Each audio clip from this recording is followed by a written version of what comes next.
नींव मजबूत हो तो मंजिल कितनी ही खड़ी कर सकते हैं। तो आज हम एक ऐसे स्कूल में पहुंचे हैं जहां पर विद्यार्थियों के उज्जवल भविष्य को लेकर 11वीं कक्षा से ही शुरुआत की जा रही है और उनको तैयारी करवाई जा रही है। जैसा कि आजकल हम देख रहे हैं कि विदेश हर विद्यार्थी जाना चाहता है और विदेश में शिक्षा हासिल करना चाहता है, लेकिन इसका निर्णय विद्यार्थी +2 के बाद लेता है, जबकि इसका सही समय 11वीं होता है। तो आज हम उस स्कूल में पहुंचे हैं जहां पर विद्यार्थियों के भविष्य को उज्जवल बनाने के लिए 11वीं कक्षा से ही शुरुआत की जा रही है और 11वीं कक्षा से उनको विदेश शिक्षा हासिल करने के लिए तैयारी करवाई जा रही है। तो आओ हम जानते हैं कि आखिर इस स्कूल में ऐसा क्या है। मैम, आपका क्या नाम है और आपके पास कौन सी डेजिग्नेशन है? मेरा नाम तनुजा जोशी है और मैं यहाँ पे YSGC इंचार्ज हूँ। जैसे मैम आपने बताया भी आप YSGC बैच के इंचार्ज हो, YSGC क्या है? सर, YSGC ना एक बैच है। जैसे ही हम YS ग्रुप की बात करते हैं तो YS स्कूल्स में आप ग्रेड 11 में जब आते हैं तो ग्रेड 11 में ना हम बच्चों को सेक्शन वाइज नहीं डिवाइड करते, बच्चों के इंटरेस्ट के अकॉर्डिंग हम उनका सेक्शन जो है डिवाइड करते हैं। तो उनमें से एक बैच जो है उस बैच का नाम है YSGC। तो जो YSGC बैच है, YSGC बैच का फुल फॉर्म आता है YS ग्लोबल कनेक्ट। सर, अगर हम YS ग्लोबल कनेक्ट की बात करें तो ये उन बच्चों के लिए स्पेसिफिकली बैच डिज़ाइन किया गया है जो बच्चे +2 के बाद अब्रॉड जाना चाहते हैं। इसमें हम बच्चों को starting from grade 11 on time guidance देते हैं ताकि बच्चा +2 के बाद without wasting any of their time ठीक सही जगह पे, सही यूनिवर्सिटी पे पहुंच सके।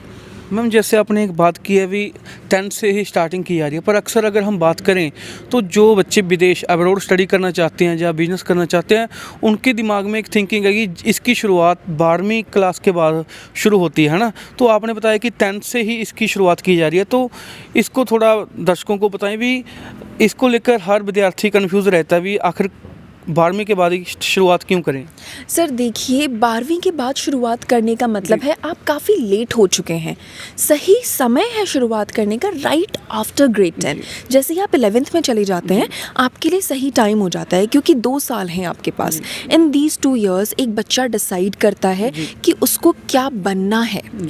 जो बनना है वो बनने के लिए उसको कौन सा सब्जेक्ट पढ़ना पड़ेगा, उसको कौन सा कोर्स करना पड़ेगा, कौन से कॉलेज या कौन सी यूनिवर्सिटी में जाना पड़ेगा।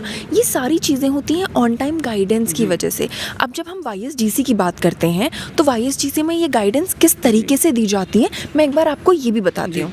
जैसे ही बच्चा हमारे पास 11th ग्रेड में YSGC बैच जो है ज्वाइन कर लेते हैं, हम उनका ना इंग्लिश का पैटर्न जो है वो थोड़ा सा चेंज कर देते हैं। अब इंग्लिश जो है वो 4 मॉड्यूल्स पे बिल्कुल हम फोकस डाल देते हैं, reading, writing, speaking and listening.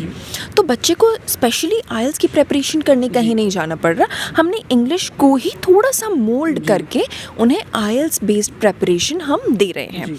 Second चीज़ जो होती है, हम बच्चे का 1-on-1 काउंसलिंग सेशंस करते हैं।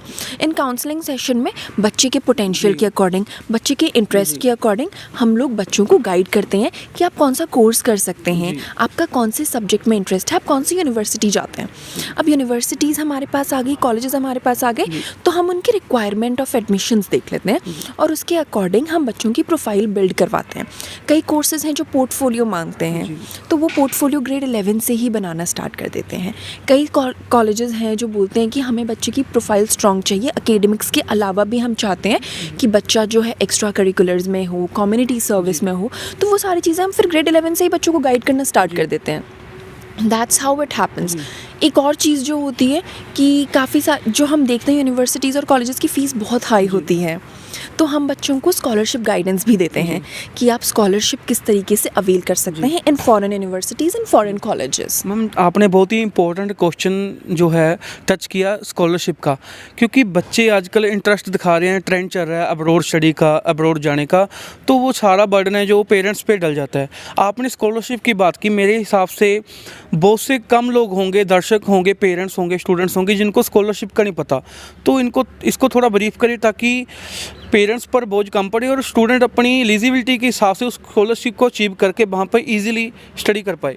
जी सर, तो काफ़ी सारे कॉलेजेस और यूनिवर्सिटीज़ होते हैं ना, ये आपको एंट्रेंस बेस्ड स्कॉलरशिप्स देते हैं कि आप जैसे ही कॉलेज में एंटर करते हैं आपको स्कॉलरशिप्स अवार्ड की जाती हैं। अब इन स्कॉलरशिप्स की अलग अलग रिक्वायरमेंट्स होती हैं, कहीं पे टेस्ट होता है, कहीं पे स्कोर्स होते हैं, कहीं पे आपके रिटन पैसेजेस होते हैं। तो ये हम लोग स्टूडेंट्स को गाइड करते हैं कि कौन सी स्कॉलरशिप के लिए क्या चीज़ चाहिए, किस स्कॉलरशिप की डेडलाइन आ रही है।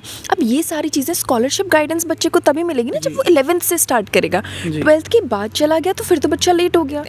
अब देखिए मैं आपको बताती हूँ, हमारा एक स्टूडेंट रिसेंटली 5000 कनेडियन डॉलर्स की स्कॉलरशिप लेकर के गया है।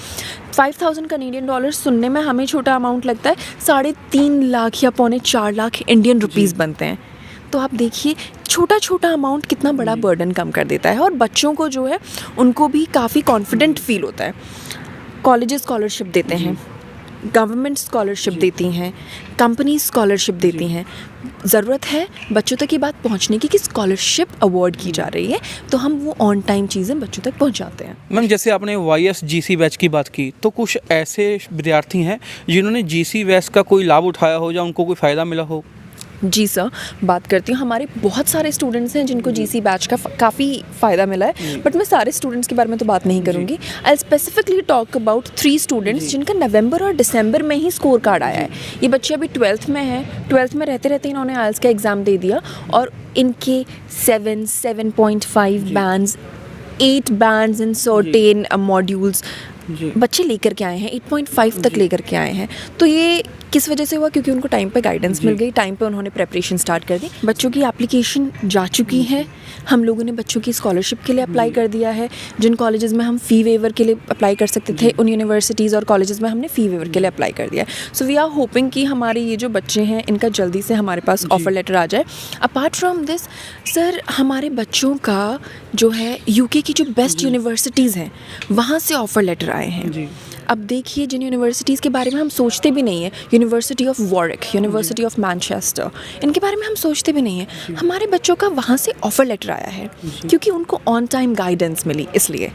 मैम जैसे अभी भी बहुत से विद्यार्थी हैं और उनके पेरेंट्स हैं जो अभी भी रूट नहीं क्लियर कर पा रहे। भी बच्चे ने अगर अब्रॉड जाना तो उसको 10वीं के बाद लगाएं या +2 के बाद। अभी भी एक ट्रेंड चल रहा है भी IELTS करना है तो 12वीं के बाद करना है। उन पेरेंट्स को, उन स्टूडेंट्स को और देख रहे दर्शकों को क्या मैसेज कन्वे करना चाहते हो? सबसे ज़्यादा ज़रूरी है कि अगर आपका बच्चा या फिर आप प्लान कर रहे हैं कि आपने 12th के बाद बाहर जाके पढ़ना है, right time to start is right after grade 10। आप ग्रेड 10th के बाद स्टार्ट करेंगे तो आपका IELTS का एग्ज़ाम हो, चाहे आपका कोर्स डिसीजन हो, चाहे आपका स्कॉलरशिप अवेल करने का ऑप्शन हो, सारे आपके लिए ओपन रहते हैं। इसके अलावा आपके पास टाइम रहता है कि अगर आप 12th में आपने एक बार IELTS का एग्ज़ाम दे दिया, आप अपना स्कोर भी बूस्ट कर सकते हैं दोबारा से IELTS का एग्ज़ाम दे करके। आपको वो 6 या 6.5 टच करने की ज़रूरत नहीं पड़ेगी, आप टारगेट करके चल सकते हैं क्योंकि आपका स्कोर बेटर होता है तो आपके पास ऑप्शंस बेटर होते हैं, आपके पास स्कॉलरशिप अवेल करने के ऑप्शंस काफ़ी रह जाते हैं। जैसे हमारे बच्चे, मैं बता रही हूँ ना, +2 में रहते रहते हमारे बच्चों ने IELTS की है विदाउट एनी एक्सटर्नल एफर्ट। तो अगर आपका बच्चा +2 के बाद बाहर जाना चाहता है तो शुरुआत 11th में उसकी ऐसे स्कूल से करवाइए जहाँ पर उनकी 11th से तैयारी करवाई जाती हो। तो आज हमने YSGC बैच के इंचार्ज मैडम तनुजा से बात की, जिन्होंने बताया कि विद्यार्थी जीवन एक कोरा कागज़ होता है, अगर उसको शुरुआत से ही उसी हिसाब से लिखा जाए तो विद्यार्थी का जो आगे का सफ़र है वो आसान हो सकता है। क्योंकि आजकल ट्रेंड चल रहा है कि IELTS करना है तो 12वीं के बाद करना है, लेकिन आज हम YS ग्रुप में पहुंचे थे जहां पे IELTS पैटर्न पर 10वीं के बाद ही विद्यार्थी के स्टडी के ऊपर जोर दिया जा रहा है और विद्यार्थी IELTS को आसानी से कर पा रहा है और अपनी मंजिल को, जहां उसने जाना है, उसको आसानी से हासिल कर रहा है।